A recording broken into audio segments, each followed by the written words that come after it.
નમસ્કાર, પ્રણામ મિત્રો, જય માતાજી, જય શ્રી કૃષ્ણ. આજની વાત છેલ્લે સુધી સાંભળવા નમ્ર વિનંતી. અને હા, મારી ચેનલને સબસ્ક્રાઈબ જરૂરથી કરજો. તો ચાલો શરૂ કરીએ આજની વાત. વિષ્ણુ ભગવાન શેષનાગ ઉપર આરામ ફરમાવી રહ્યા છે. ત્યાં જ અવાજ આવે છે, નારાયણ નારાયણ, પ્રણામ પ્રભુ. નારદજી હાથ જોડી પ્રભુને પ્રણામ કરે છે. પ્રભુ આંખો બંધ રાખીને મંદ મંદ મુસ્કાન સાથે નારદજીને કહે છે, આવો નારદ, આજના શું સમાચાર લાવ્યા છો? પ્રભુ, સમાચારમાં તો બીજા કોઈ ખાસ સમાચાર નથી મળ્યા. બધું રાબેતા મુજબ ચાલે છે. આમ જણાવી નારદજી ત્યાંથી અદૃશ્ય થઈ જાય છે. અને પ્રભુ ફરીથી આરામ ફરમાવે છે. આ ઘટનાના થોડા દિવસો પછી પ્રભુ નારદજીને યાદ કરે છે. નારદ, ઓ નારદ, જલ્દીથી મારી સમક્ષ પ્રગટ થાઓ. નારાયણ નારાયણ, શું વાત છે પ્રભુ? મને આટલો જલ્દી કેમ યાદ કર્યો? આપ આટલા બેચેન શા માટે છો? કંઈ દુવિધા હોય તો મને કહો, હું એનો ઉકેલ લાવવાનો જરૂર પ્રયાસ કરીશ. નારદજી બે હાથ જોડી ચિંતાતુર ઊભા રહ્યા. નારદજી, આ પૃથ્વીવાસીઓને કંઈ તકલીફ થઈ છે? ના પ્રભુ, મારા ધ્યાનમાં તો નથી આવ્યું ક્યાંય. નારદજી, હમણાં તમે તમારું કામ બરાબર નથી કરી રહ્યા. તમારું ધ્યાન ક્યાં હોય છે આજકાલ? માફ કરજો પ્રભુ, પણ ખરેખર મને આ બાબત કશી જાણકારી પ્રાપ્ત નથી.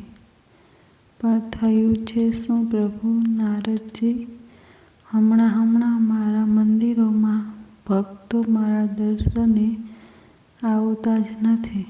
મારા મંદિરો એકદમ સુનકાર થઈ ગયા છે. પ્રભુ, કદાચિત ગરમીનો પારો હમણાં ઉપર ચડ્યો છે, એટલે લોકો બહાર નહીં નીકળતા હોય, પણ ઘરમાં તો ભક્તિ કરતા જ હશે. નારદજી, જો એવું હોત તો હું તમને અહીં બોલાવત જ નહીં ને. વાત કંઈક બીજી છે. ગરમીનો પારો તો મે મહિનામાં સૌથી વધારે હોય છે. આ બધું તો માર્ચ મહિનાથી ચાલી રહ્યું છે.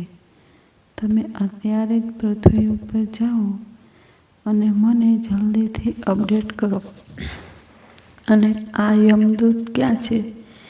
મેં એને જન્મ મરણાંકનો હિસાબ લઈને મારી પાસે બોલાવ્યા હતા.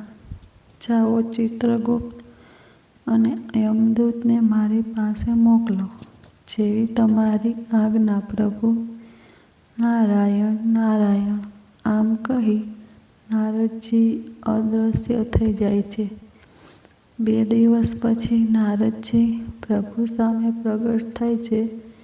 પ્રભુ દ્વારપાળને બૂમ મારી બોલાવે છે, દ્વારપાળ, આ વિચિત્ર પ્રાણી કોણ છે?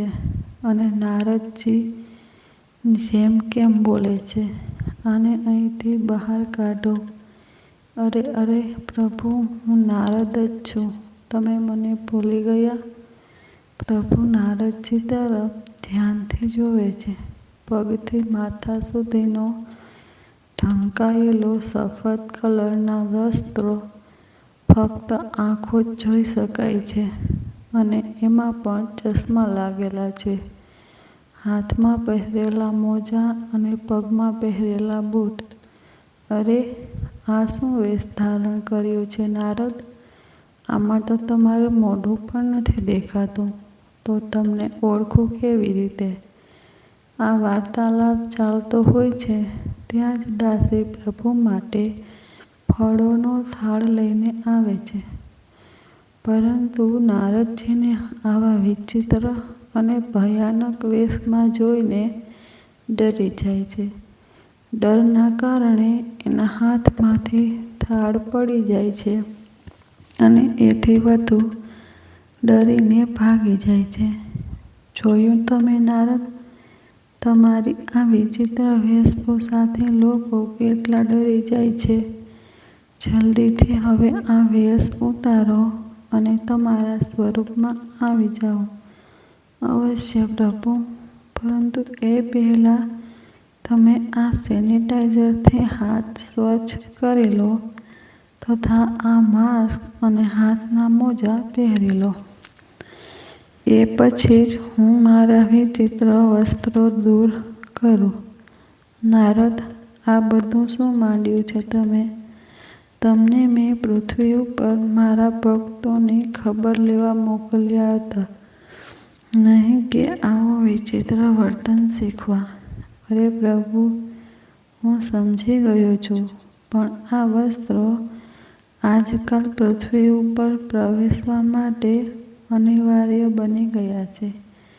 આ વસ્ત્રોને PPE પર્સનલ પ્રોટેક્ટિવ ઇક્વિપમેન્ટ કહેવાય છે. હવે ચાલો પહેલાં માસ્ક પહેરી લો, પછી નિરાંતે તમને પૃથ્વીનો ચિતાર આપો. પ્રભુ પણ હાથ સેનિટાઈઝર કરી, હાથમાં મોજા પહેરી, માસ્ક પહેરી લે છે. હવે તો ખુશ ને નારદ? હવે જલ્દી મને જણાવો કે આ બધું શું ચાલે છે? પ્રભુ, શું કહું તમને? પૃથ્વીવાસીઓ આજકાલ એક વાયરસથી પરેશાન થઈ ગયા છે.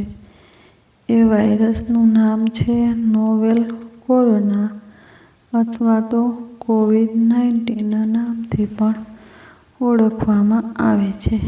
આ વાયરસે પૃથ્વી ઉપર બહુ ખતરનાક સ્વરૂપ ધારણ કર્યું છે. આ વાયરસ એટલો ખતરનાક અને ચેપી છે કે મનુષ્યના માત્ર સંપર્કમાં આવવાથી પણ ચેપ ફેલાય છે અને જો કોઈ મનુષ્ય ગંભીર બીમારીઓ સામે લડી રહ્યો હોય તો એનું મૃત્યુ પણ સંભવી શકે છે. મનુષ્ય હજી સુધી આની કોઈ દવા કે રસી શોધી શક્યો નથી. એ જ કારણોથી આ વાયરસે અત્યંત ભયંકર સ્વરૂપ ધારણ કર્યું છે. અત્યારે મનુષ્યની મુખ્ય સમસ્યા એનો ફેલાવો કેવી રીતે રોકવો એ જ છે. આ વાયરસ પૃથ્વી ઉપર ખૂબ જ ઝડપથી ફેલાઈ રહ્યો છે અને પોતાનું સામ્રાજ્ય ફેલાવી રહ્યો છે. આ વાયરસના ફેલાવાને રોકવા માટે પૃથ્વી ઉપર મોટા ભાગના દેશો લોકડાઉન થઈ ગયા છે. આ લોકડાઉન દરમિયાન બધાને પોતપોતાના ઘરોમાં જ રહેવાની કડક સૂચના મળેલ છે. જે લોકો આ નિયમોનું ઉલ્લંઘન કરે એમને કડક સજા મળે છે. એટલે આજકાલ બધા લોકો ઘરમાં પૂરાઈ ગયા છે. પ્રભુ, આ જ કારણથી આજકાલ આપના ભક્તો મંદિરમાં આવી શકતા નથી. બધા વ્યાપાર, દુકાનો, બગીચાઓ, ફરવાના સ્થળો બધું જ બંધ કરી દેવામાં આવ્યું છે. આ વાયરસના પ્રકોપે તો તમારા મંદિરો પણ બંધ કરી દેવાયા છે. હવે તમે જ કહો, તમારા ભક્તો તમારા દર્શન કરવા કેવી રીતે આવે? અરે રે નારદ, આ તો ગજબ થઈ ગયું. પણ પૃથ્વીના મહાજ્ઞાની મનુષ્યો પાસે કોઈ ઈલાજ નથી આ વાયરસનું. મનુષ્ય આમ તો બહુ ડંફાસ મારતો હોય છે કે હું આમ કરી શકું છું, હું તેમ કરી શકું છું. વિજ્ઞાનના માધ્યમથી અભિમાન કરતો હોય છે કે પૃથ્વીનો કંટ્રોલ એના હાથમાં જ છે. ચંદ્ર મંગળ ઉપર પહોંચવાવાળો મનુષ્ય આજે એટલો લાચાર બની ગયો છે કે ઘરની બહાર નીકળતા પણ ડરે છે. પ્રભુ, આ સમય નથી મનુષ્ય ઉપર કટાક્ષ કરવાનો. એ બિચારા તો બહુ પ્રયાસ કરી રહ્યા છે આ કોરોના વાયરસથી મુક્તિ મેળવવા માટે. પણ શું નારદ?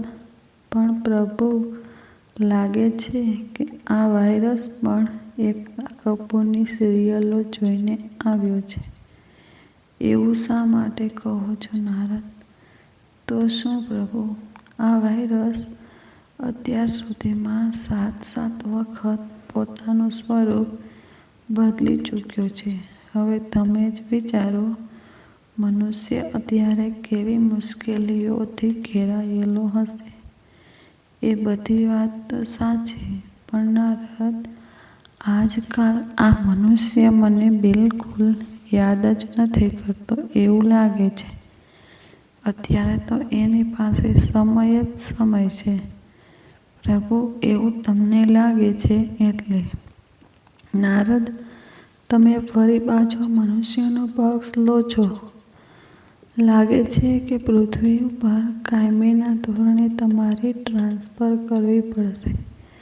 અરે ના પ્રભુ, આમ ગુસ્સે ન થાઓ. પ્રભુ, જો તમને ખરેખર તમારે મનુષ્યની તકલીફ જાણવી હોય તો શું નારદ? ડર્યા વિના જણાવો.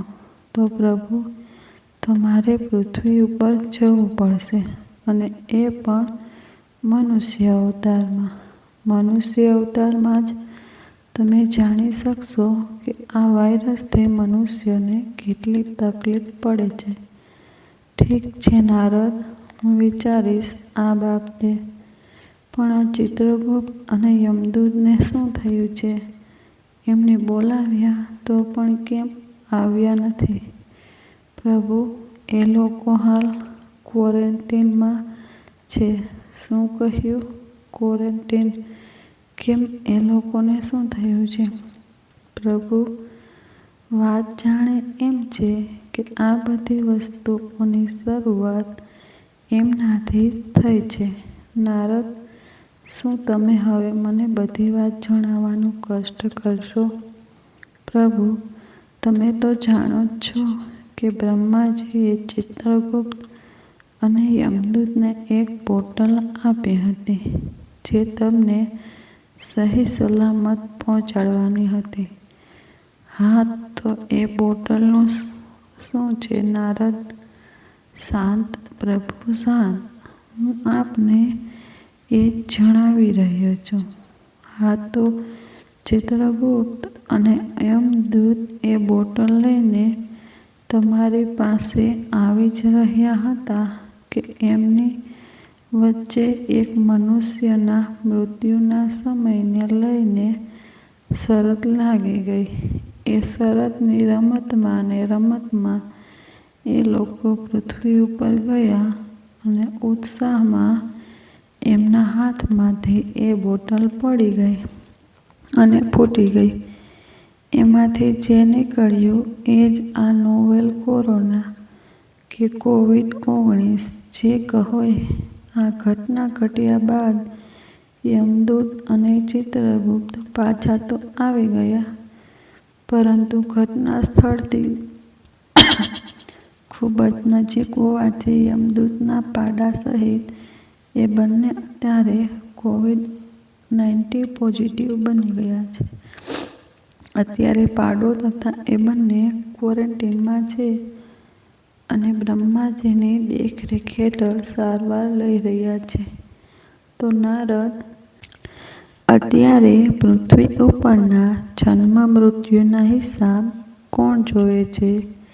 પ્રભુ, એ જવાબદારી યમદૂતે પોતાના આસિસ્ટન્ટને સોંપી છે, જે બધી માહિતી યમદૂત સુધી પહોંચાડે છે.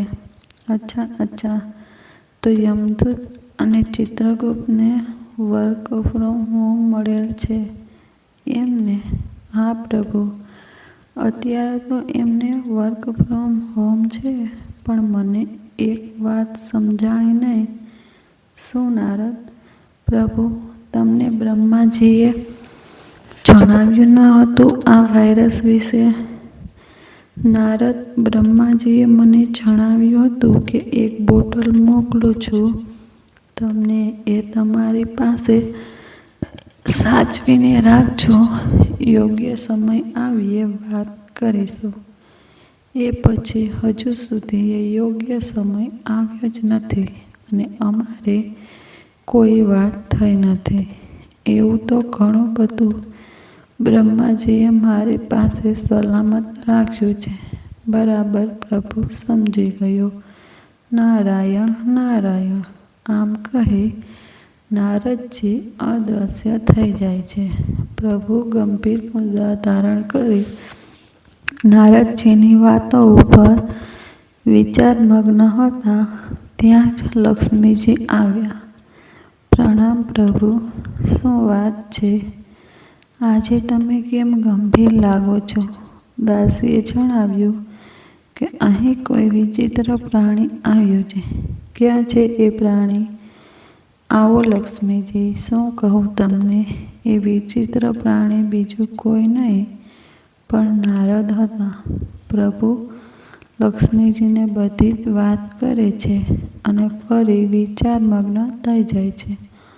લક્ષ્મીજી બોલ્યા, અરે પ્રભુ, આ તો ગંભીર સમસ્યા છે, પણ તમે આટલા ચિંતિત શા માટે છો? જો તમારી ઈચ્છા હોય તો આપણે બંને પૃથ્વી ઉપર જઈએ અને ત્યાં થોડો સમય રહીએ. અહીં તો તમારી પાસે મારા માટે સમય જ નથી, તો એ બહાને તમે મારી સાથે પણ સમય વિતાવશો. જેમ પૃથ્વીવાસીઓ વેકેશન માણે છે એમ આપણે પણ એક નાનકડું વેકેશન તો લઈ જ શકીએ. પ્રિય, વાત તો તમે સાચી કરી. તો ચાલો આપણે આજે જ જઈએ છીએ. આમ કહી પ્રભુ અને લક્ષ્મીજી પૃથ્વી ઉપર આવે છે. પૃથ્વી ઉપર રહેવા માટે અમદાવાદ ઉપર પસંદગી ઉતારે છે. અમદાવાદના કોરોના સંક્રમિત વિસ્તારમાં પ્રભુ પોતાની દિવ્ય શક્તિઓથી, અતિ સુંદર સગવડતાઓથી સજ્જ ઘર, સુંદર ગાડી પ્રગટ કરે છે. પ્રભુ અને લક્ષ્મીજી જેવા ઘરમાં પ્રવેશે ત્યાં જ નારદજી પ્રગટ થાય છે. નારાયણ નારાયણ. આ શું કરી રહ્યા છો પ્રભુ? કેમ, તમે તો કહ્યું હતું કે મનુષ્યોની તકલીફ જાણવી હોય તો પૃથ્વી ઉપર મનુષ્ય બનીને જાઓ અને ત્યાં રહો. તો બસ હું અને લક્ષ્મીજી આવી ગયા. પ્રભુ, એ વાત તો બરાબર છે, પરંતુ જો તમે મનુષ્ય બન્યા હોય તો તમારે અહીં તમારી દિવ્ય શક્તિઓ વિના જીવવું જોઈએ.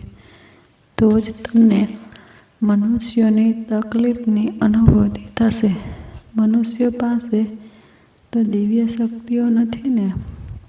નારદ, તમે પણ હદ કરો છો, પરંતુ એક રીતે તો તમારી વાત પણ સાચી છે. ચાલો, હું મારી દિવ્ય શક્તિઓનો પ્રયોગ અત્યંત આવશ્યક હશે ત્યારે જ કરીશ. બસ ત્યાં જ લક્ષ્મીજી બોલે છે, નારદ, એક કામ કરો ને, મને અહીં 2-3 દાસીઓ શોધી આપો, જેથી કરીને મારું કામ થોડું આસાન રહે. માટે હું ચોક્કસથી કરી આપત, પરંતુ અત્યારના પૃથ્વી ઉપરના સંજોગો પ્રમાણે એ શક્ય નથી, કેમ કે બધાને ઘરમાં જ રહેવાનું છે. તો દાસીઓને પણ આ જ નિયમ લાગે છે, એટલે એ કાર્ય સંભવ નથી. માફ કરશો માટે, પરંતુ અહીં તો તમારે જ બધું કામ કરવું પડશે. અરે પ્રભુ, આ તો મોટી દુવિધા થઈ ગઈ. ચાલો ત્યારે ફળિયા એવા દેવાશે. એમ કહી લક્ષ્મીજી રસોડા તરફ પ્રયાણ કરે છે. પ્રભુ, તમારી આજ્ઞા હોય તો હું જાઉં. નારાયણ નારાયણ એમ કહી નારદજી અદૃશ્ય થાય છે.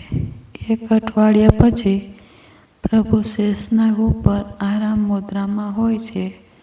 ત્યાં જ નારદજી પ્રગટ થાય છે. નારાયણ નારાયણ પ્રભુ, કેવો રહ્યો આપનો પૃથ્વી ઉપરનો અનુભવ? નારદ, તમારી વાત સાચી હતી. મનુષ્ય ખરેખર દુવિધા ભોગવી રહ્યો છે અને મારી ભક્તિ માટે એને સમય નથી એ તથ્ય મેં સ્વીકારી લીધું છે. અરે પ્રભુ, અચાનકથી તમે મનુષ્યની તરફેણ કેમ કરો છો? જરા વિસ્તારથી કહો. નારદ, વાત ન પૂછો. તમારા ગયા પછી અમે અમારી દિવ્ય શક્તિઓ વિના જ પૃથ્વી ઉપર રહેવું એવું નક્કી તો કરી લીધું હતું, પરંતુ એ નિર્ણય અમને બહુ ભારે પડી ગયો. જોશમાં ને જોશમાં મોટો બંગલો તો બનાવી લીધો, પણ નારદ, એ બંગલાને સાફ રાખવામાં, દરરોજ કચરા પોતા કરવામાં, ફળિયું ધોવામાં તો મારી પીઠના સણકા ઉપડી ગયા. અરે પ્રભુ, આ બધા કાર્યો તમે કરતા હતા? હાસ તો વળી, લક્ષ્મીજી તો રસોઈ બનાવતા હતા ને એ એકલા કેટલું કામ કરી શકે, એટલે હું એમને મદદ કરતો હતો. ઘરની સાફ સફાઈ પતે પછી રસોડામાં પણ મારે મદદ કરવી પડતી હતી. કેમ પ્રભુ? અહીં તો મને 32 જાતના પકવાન, 56 ભોગ આરોગવાની આદત છે. ત્યારે પૃથ્વી ઉપર હું જમવા બેઠો તો બસ ખાલી દાળ, શાક અને રોટલી જ મળ્યા.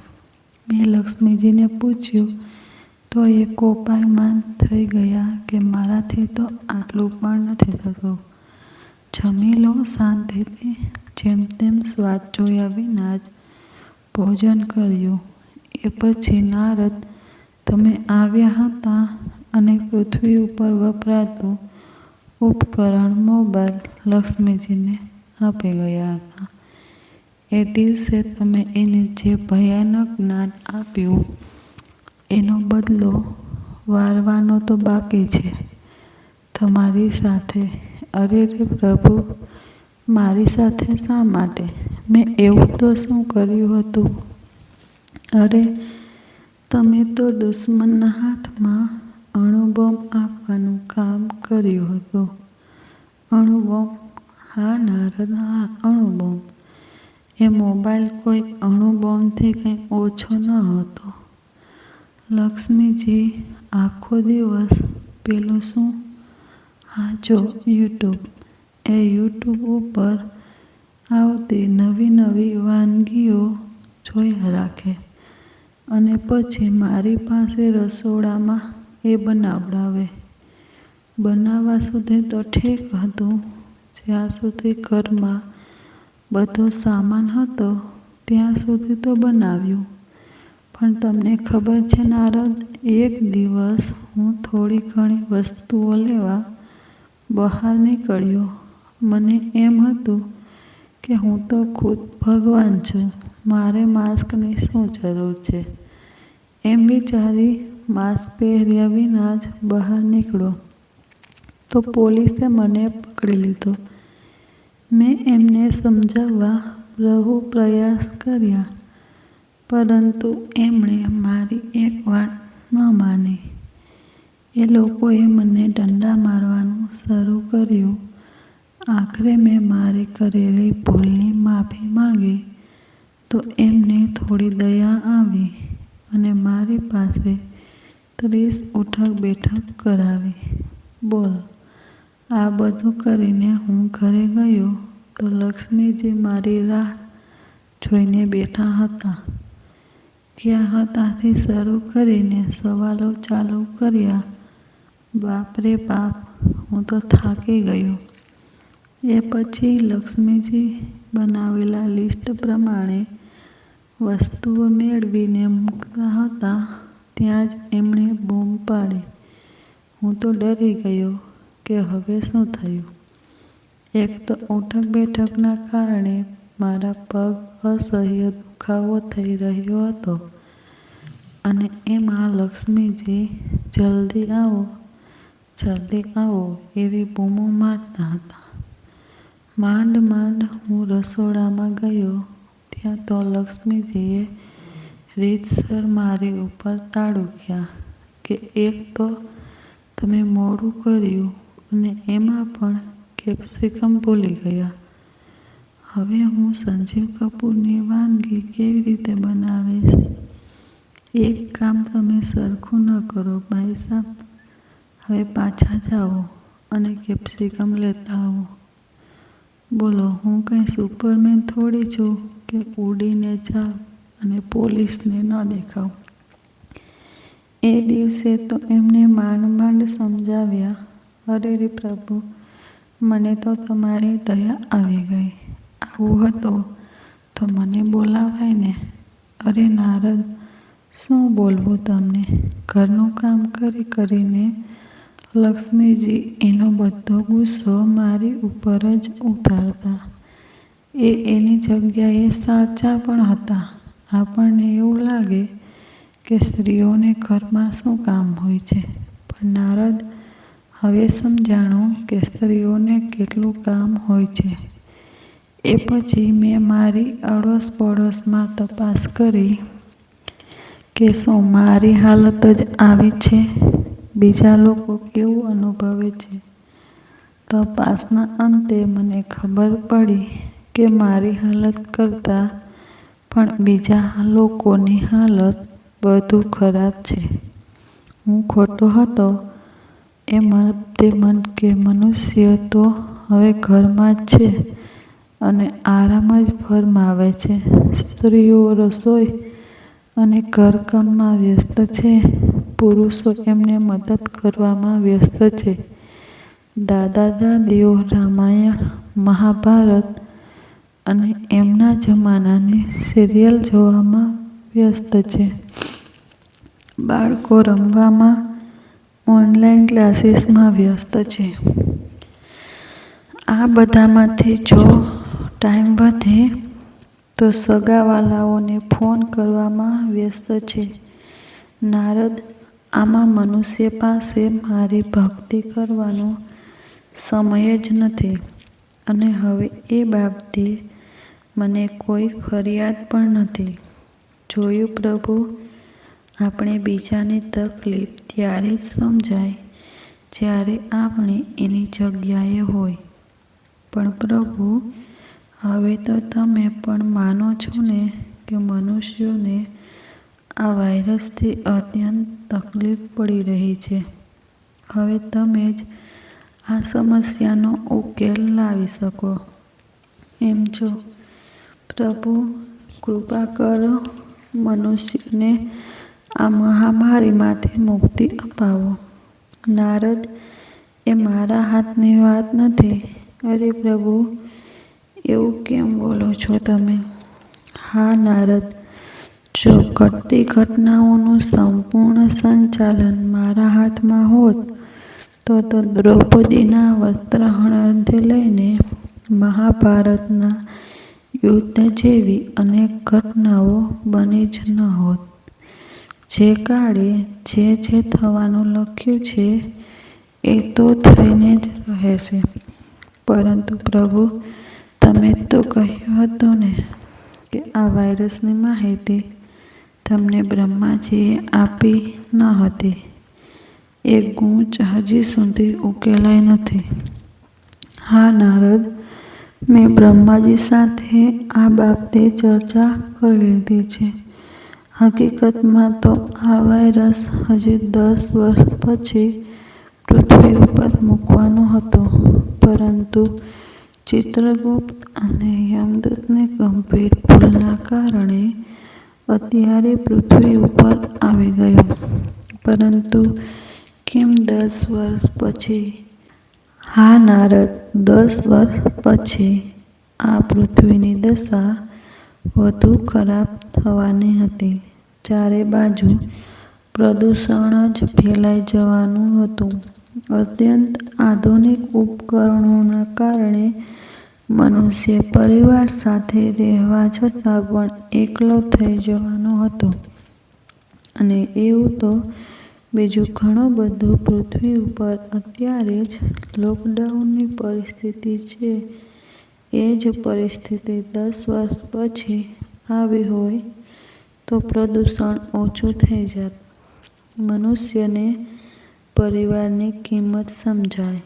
મનુષ્ય હંમેશા જે પરિસ્થિતિમાં હોય છે એમાં એ રડ્યા જ કરતો હોય. લોકડાઉનની પરિસ્થિતિમાં એને પોતાની વાસ્તવિક પરિસ્થિતિની કિંમત સમજાત. 10 વર્ષ પછી પૃથ્વી ઉપર બધા દેશો કોઈને કોઈ બાબતે પોતે ચડિયાતા છે એમ સાબિત કરી યુદ્ધ કરવા સાથે પૃથ્વીનો વિનાશ કરવા માટે તૈયાર જ હશે. આ વાયરસના પરિણામે અનેકતામાં એકતા એ મંત્રનો મર્મ સમજી આ વાયરસ સામે એક થઈને જેમ અત્યારે એકબીજાની મદદ કરી રહ્યા છે એમ કરતા હોત.